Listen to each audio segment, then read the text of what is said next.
Hello, I'm Richard Ridge for BroadwayWorld. James Franco, Chris O'Dowd, and Leighton Meesterand are making their Broadway debuts in the new production of the John Steinbeck classic of Mice and Men. Under the direction of Tony Award winner Anna Shapiro, it will open on April 16th at the Longacre Theater for a limited engagement. And I caught up with the company during the show's press conference. Well, thank you guys for coming here. This is a really humane way to do this, so we appreciate it very much. Hi, you guys. Hey there. Hey. Hello. Okay, so they gave me some questions, and they're good, but then I may ask other ones. But I think the one that probably everybody really wants to know the answer to is why you guys chose Mice and Men for your Broadway debut.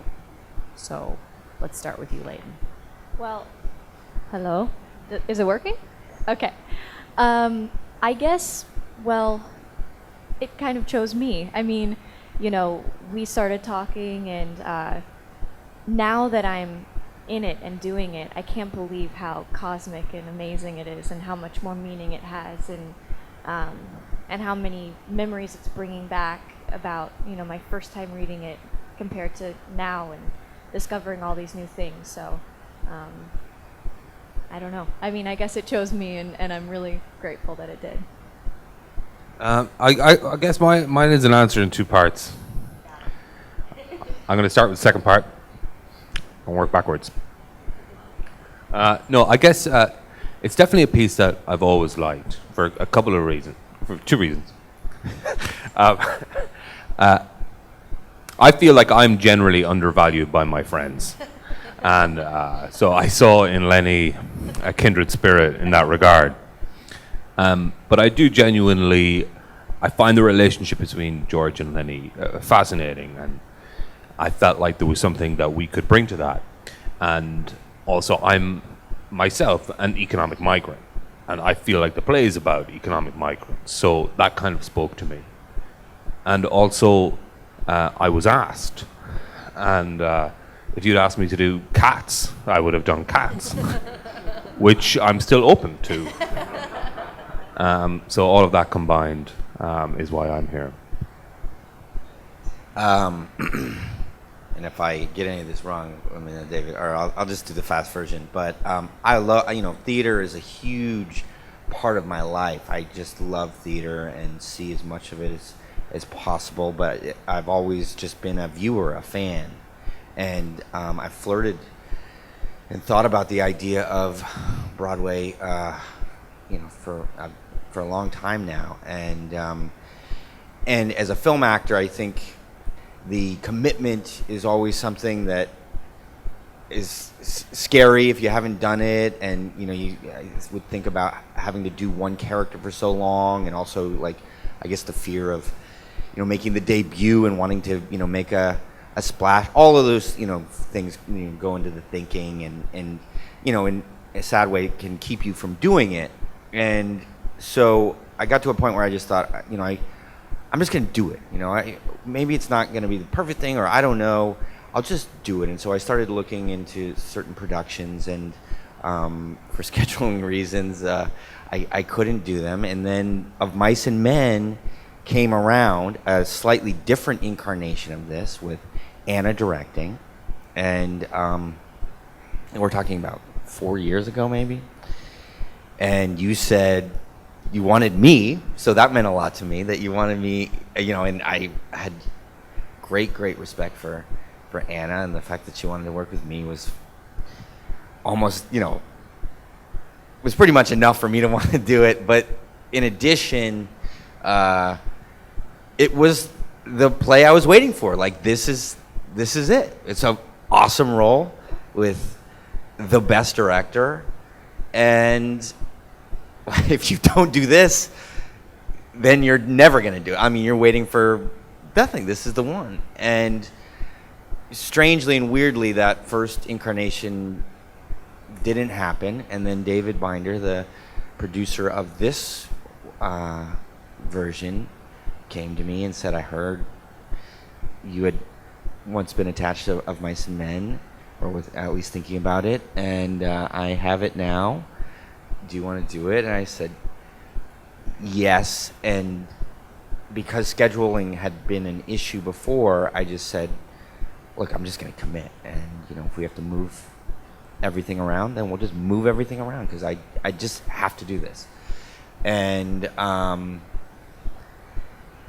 actually, Anna was not on yet. And David said, very quickly said, well, what do you think about Anna?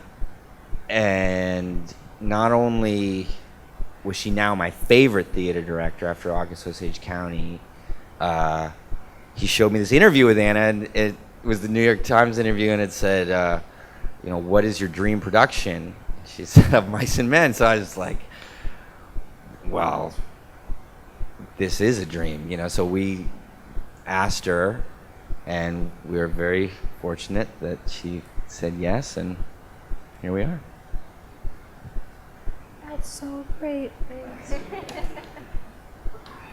Okay, this is one actually that I really have wanted to ask, and it would feel so weird to ask it at dinner. So I'm glad that we can pretend I don't really care about this, and I have to ask this. But what has the rehearsal process been like for you, and how has it differed from film and television work? Chris? I mean, I guess the biggest difference is that there's been a rehearsal process. You do find, because of, I guess mostly budgetary reasons, you don't get rehearsals generally on a film or whatever. So it's been great, and what that brings is every day is a new depth that you can bring to the character, and so it's hugely useful. But it only, interestingly, it only really works when the writing's so great that it can take this many days of analysis. I think a lot of films that I've done, if we were to do a month rehearsal process on it, the whole thing would fall apart pretty quickly. But when the writing is this good, it lends itself to analysis and interpretation, even if you're going around the houses sometimes in your head. So it's been great, and we're going to be together for a long time, and so it's like opening night is the first time we all sleep together, and this whole process is the courting, and after that, some of us have already been sleeping together. Did you not know? I meant collectively. Oh, okay. As an art project that James is working on. It's a good idea. So it is all very useful. We're going to be doing this and going to the theater together every night for 3 or 4 months. It's useful that the first date worked. Well, I agree. I think every aspect, now that we've, a couple of people have asked us that, and at first we were like, yeah, it's kind of different. Now I'm realizing it's insanely different in every way. Preparing and being able to even just talk to these guys about their scenes that I'm not part of, and how it all goes together, and the meaning behind each line and how it changes every day, and discovering new things, and then the other part of it, which is going to be so crazy, going up in front of different people every night and feeling different energy from an audience, whether it's good or bad, is going to influence it. And then once we're up there, I feel just so safe with these guys. And so, yeah, I think that just the process from the very beginning was so much more collective and like a family. So I think about it this way, and we've talked about it a little bit, that the actors and directors, and everyone, I'm sure, but I'll talk about actors and directors. I think you're going for slightly different, you're getting maybe similar effects or slightly similar effects, but in different ways, meaning if you make a film, essentially all you need is one good take for each setup. If you have that, you can, move on. Now, a lot of directors, there's some directors do many takes for, I don't know why, but essentially, that's all you need. You just need to get it right once. And then there's also, and because of that, there's I think I learned as an actor just to kind of try and preserve a little sense of spontaneity. Like, don't give it all away before you have to. Save something for the camera whatever that is, because that in a film will give a performance that special life. And then in addition to that, because of the way movies are made, they're edited. So we all as performers, want to get the pacing of a scene right while we're shooting it, but there's always the next step of editing, so that if a scene isn't quite working the way that it was shot or the rhythms of the actor, it can always be changed and manipulated. But what we're doing here doesn't have an editor after the fact. All of that work is done, the pacing, the blocking, where the director is putting the attention by the way that it's blocked and directed. All of that is done beforehand. And as actors, it's not about just getting it right once. It's about honing a performance or a character that we can then ride night after night. And so it feels more like sculpting or something in some ways than it does I don't know, playing music. I don't know, it is like playing music too, I don't know, but it's definitely a enriching and a honing rather than preparing for one kind of burst and then being done with it, I guess. No, I think that's right. I don't know, I can't remember what it's called, but that kind of Japanese form when they're learning to draw, where they try and do a perfect circle. And they do it thousands and thousands of times, trying to get the perfect circle. And it's like, I guess we're kind of doing that, but rather than sketching it, like we would when we're doing a film or whatever, we're just taking one big marker every night and just hoping that we get it pretty close. I think these two questions are kind of boring, so I'm not going to ask them. Are you scared?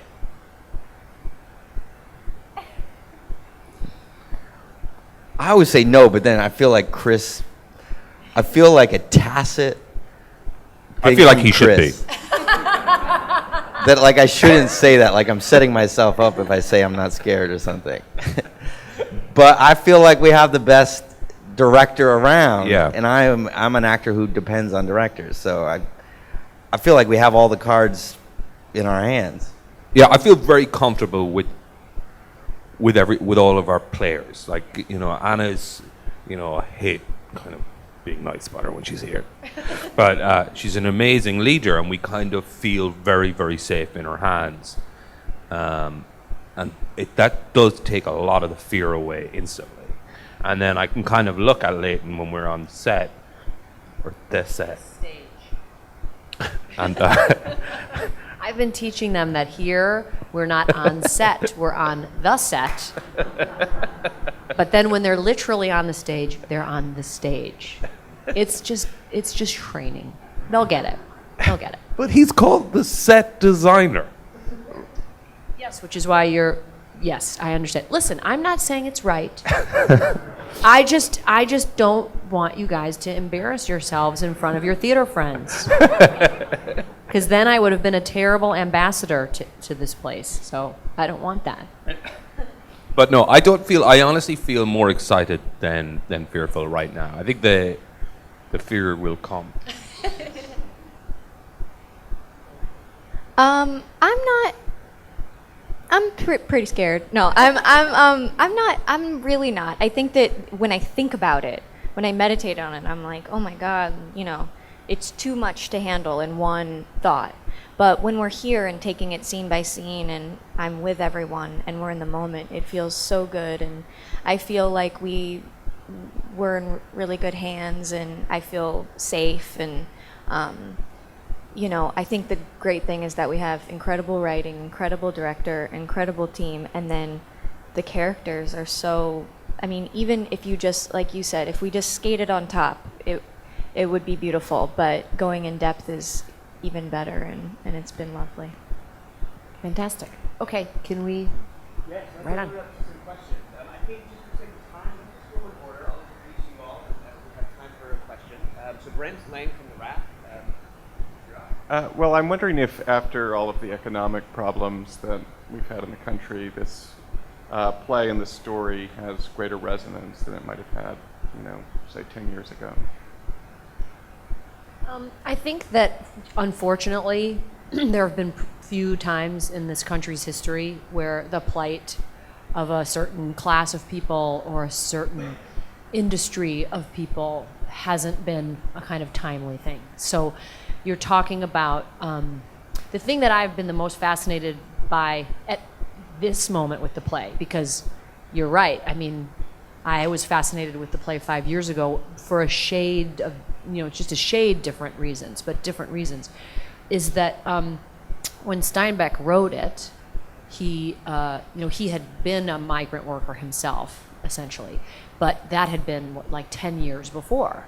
But and by the time he wrote the play, that life was essentially over. The industrialization had come in and that was over. But he doesn't move the time, does he? He doesn't say 10 years earlier. So he's essentially writing about a ghosted America. These people are already gone. And these guys are these inhabitants of this place, and they don't know that they're already gone.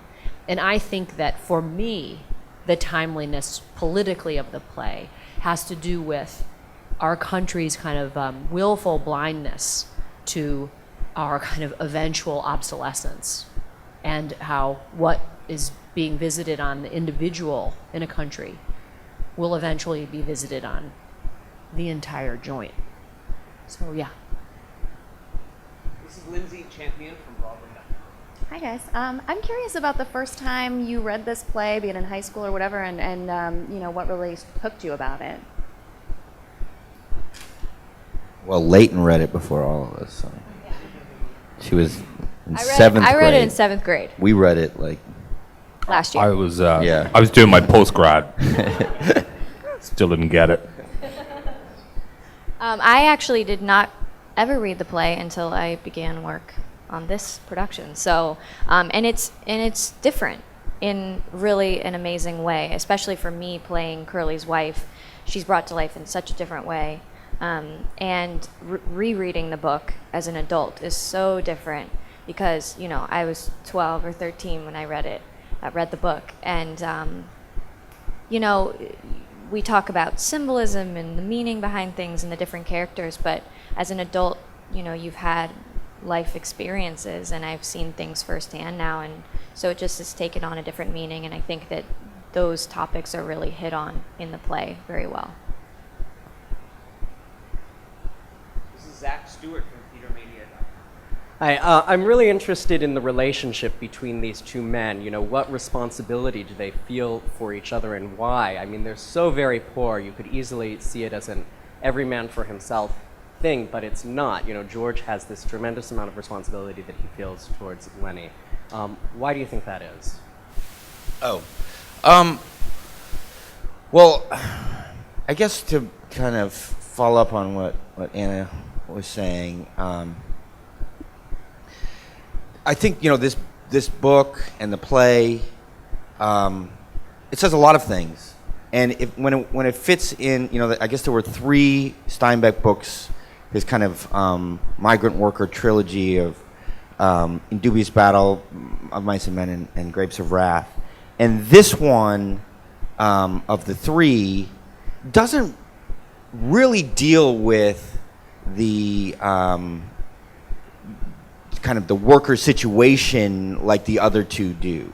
This really, to me, is about relationships and sort of like, I don't know, something like One Flew Over the Cuckoo's Nest. It's the individual, or these human individuals mixed up in a larger system, and you see kind of how the effects of that system, kind of ruin certain kinds of humanity or human connections.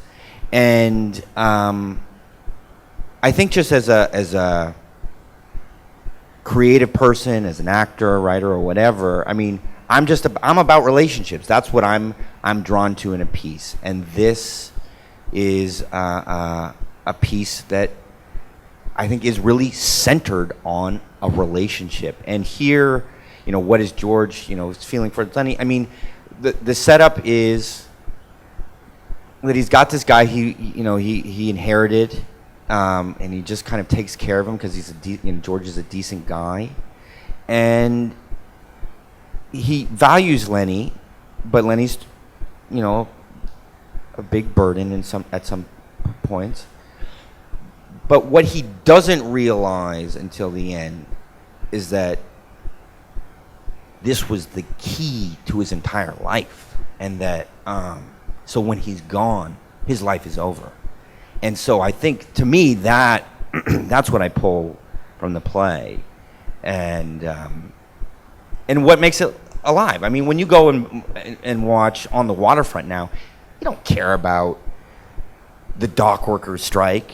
You want to see those scenes with Brando and Eva Marie Saint. You know what I mean? You want to see the relationships.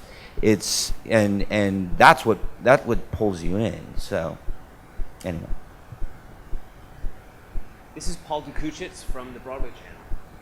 Thanks for your time, guys. I just have a quick question about once you've done the show, what do you hope that the audience take away from your evening performances? Yeah, it's interesting. A lot of people will come to this production with a lot of expectations because it's such a well-known piece of writing, and it has occurred to me since we started doing this that there's every chance that more people will see this production of Mice and Men than will have ever seen it before. And there's a weight with that, but also kind of like also something of a freedom where we're kind of molding how people interpret this play for the rest of their lives for a lot of people. And I guess I would like kind of James was talking about a minute ago, it's a play that's really just about relationships. And I know that every play is about relationships to an extent, but it's even now a lot of men find it very, very hard to interact with each other. Not necessarily in the theater, but out in the real world. And I've kind of worked on construction sites and seen how badly people talk to each other and how impossible it is to be open. And I guess that people go away thinking how better their lives are when they open up to each other. This is Diane Oates from Hello. My question is similar to Paul's, but a little different. Lots of new shows opening this season. What kind of an evening of theater can audiences expect? Anna? I think that they can expect a lot of joy. And I think they can expect a lot of feeling. And I think that they can expect to be really, really impressed. Thank you. This is Robin Sanders from New York. Right here. For the actors, in terms of the overall arc of your careers, how do you expect this experience to affect the future of your careers? For example, when you get back to movie sets, you're going to be like, "Oh, this is a piece of cake," And for Anna, what's it like working with these actors? I mean, it must be pretty exciting, the anticipation, but maybe a few challenges. Can you just comment on that? Well, they're never going to work again after this. I mean, I think that's pretty clear. Broadway is where major careers go to die, right? Come on. I'm just going to be buried in the Longacre. I don't think about it necessarily in terms of what the trajectory, on the trajectory of a career or a lifespan of a career this lies or whatever. This is it's obviously a new experience for us all, and that's very exciting. I like the idea of being able to challenge yourselves. Otherwise, it does get very boring very quickly. And this certainly isn't that. there's this great Virginia Woolf quote that artists don't have careers, they just have a series of problems that they either solve or don't solve, and then they move on to the next problem. And I think that that's a probably better way for people to look at what we do than some kind of calculated career. Certainly anybody who makes theater hasn't calculated anything, so that's for sure. Working with them has been wonderful. It's been fantastic. Chris comes into this work having been in the theater, having done plays before. So that's different. It's just simply different because we can have a shorthand faster, and I don't have to, there's things that are faster. But in an interesting way, when people haven't done it before, you also have another kind of shorthand, which is you have to trust me. This is what you have to do, and so there is what there has always been, which is in any any project with a group of people. If there are 10 people, they speak 10 different languages, and your job is to figure out what that language is and to learn it and to speak it and to facilitate their work.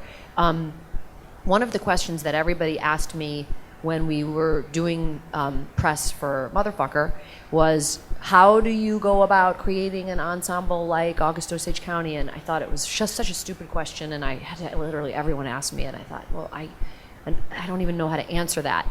And what's really interesting about this one is that in the kind of just magical planet-aligned ways, it's just a beautiful room with really beautiful people who are really smart and who are really funny and who are really, really talented and who share the greatest trait a person can have, which is curiosity.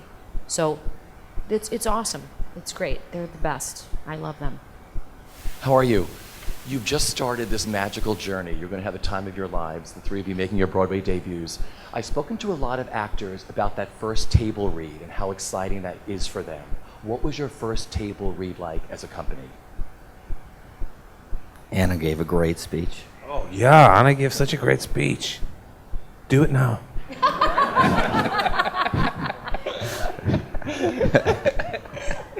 Go on, we'll start you off. Yeah. My father once told me. I don't think that that's what he wants you to talk about.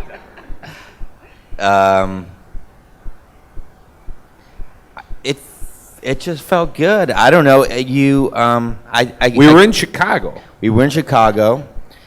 We did our first couple weeks of rehearsal in Chicago, which was actually great because we were kind of just hidden away in the cold, and we could just really focus on the play, and that was awesome. But with the read, I overheard Anna speaking to one of her former students who was there helping, and I think what she said was they were very happy with how it sounded and kind of amazed that it was already felt like something when we did the read. And she said to him, like, see, you just kind of stand back and let it happen. And that's sort of how the whole thing's felt, where Anna is a director who obviously has a clear vision, a firm hand, but she also understands the approach of, if it's working, don't fix it, and is also obviously, because she chose all of us, a master at putting the right people in the right places so that a lot of things just arise naturally from the combination of elements. And that's what I've seen all my favorite film directors do. They just put the right people in the right places so that the piece comes together as a whole, and as a director, you're just kind of, guiding it in the direction it's already going, I think. This is Harry. Oh, Chris. Only that I remembered something about that, because I hadn't done a play in a few years, and I've forgotten what the first play read-throughs are like, and they're different than other table reads. I've done kind of table reads for dramatic films where everybody just mumbles their way through it, because they don't want to show too much.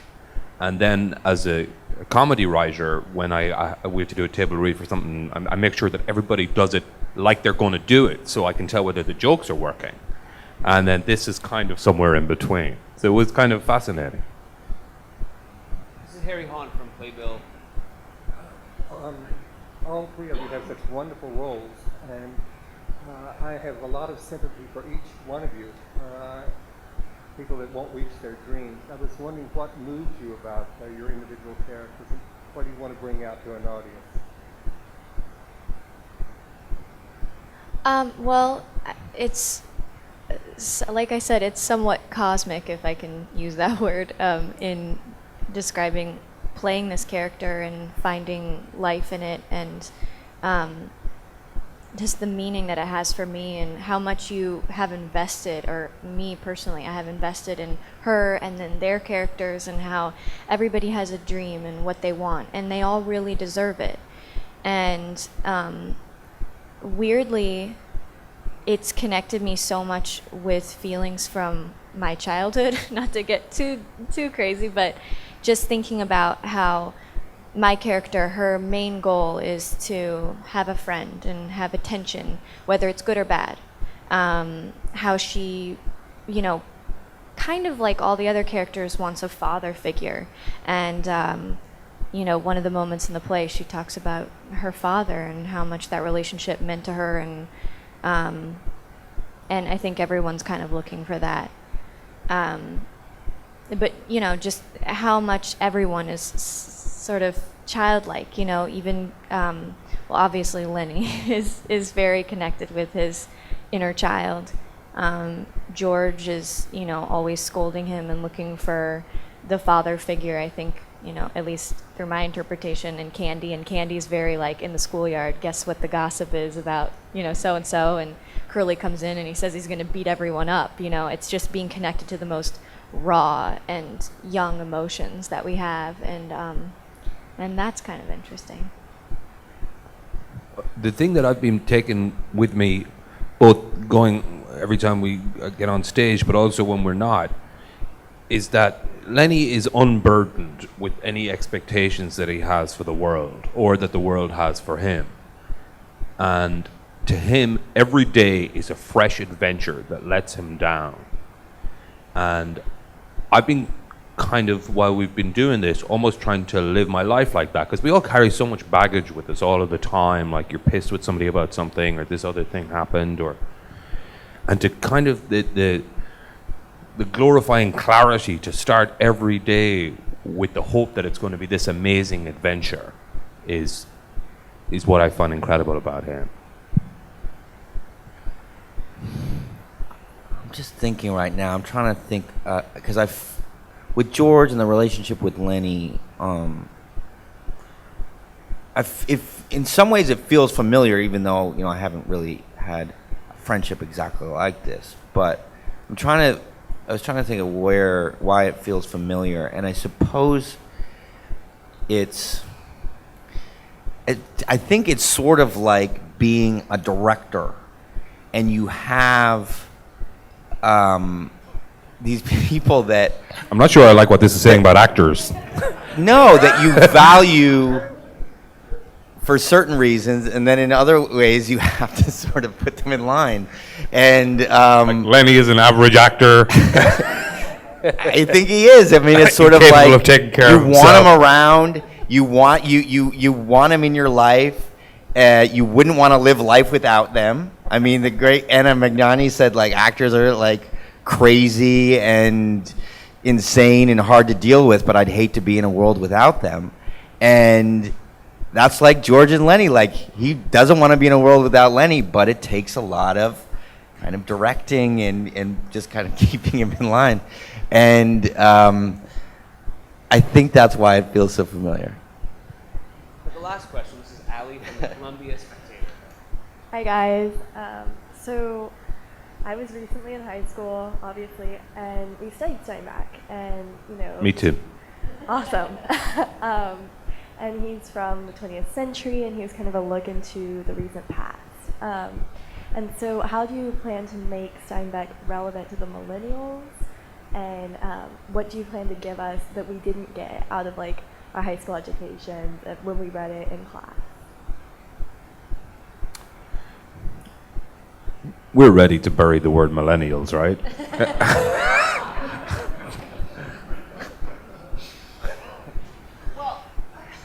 I was looking at James because that you just your presence activates the professor in me. Like I'm so happy you're here. It's really nice to have you here. I have this great belief that stories don't have to be tailored to people. Great stories travel great distances to people. I don't think that you have to have been a migrant worker to understand feeling insecure about your life.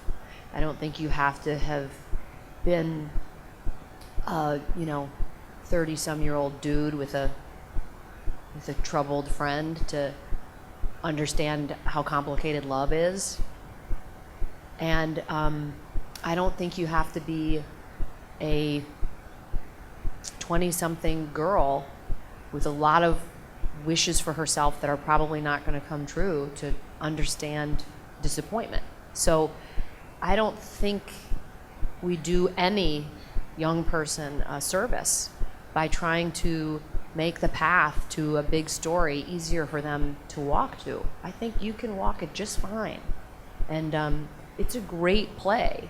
It's an interesting novella, but that's not what the play feels like. And so, and plays, I mean, when you think of the experience of a play versus the experience of reading a novella, the written word as it is in fiction is a closed loop.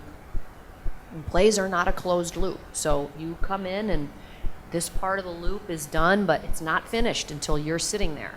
So it's in asking you to interact with ideas that might seem far from you that will, I think, activate you guys. That's my hope. And I think that the producer's answer, the way to get young people interested in Mice and Men, is to cast really hip people. That's right.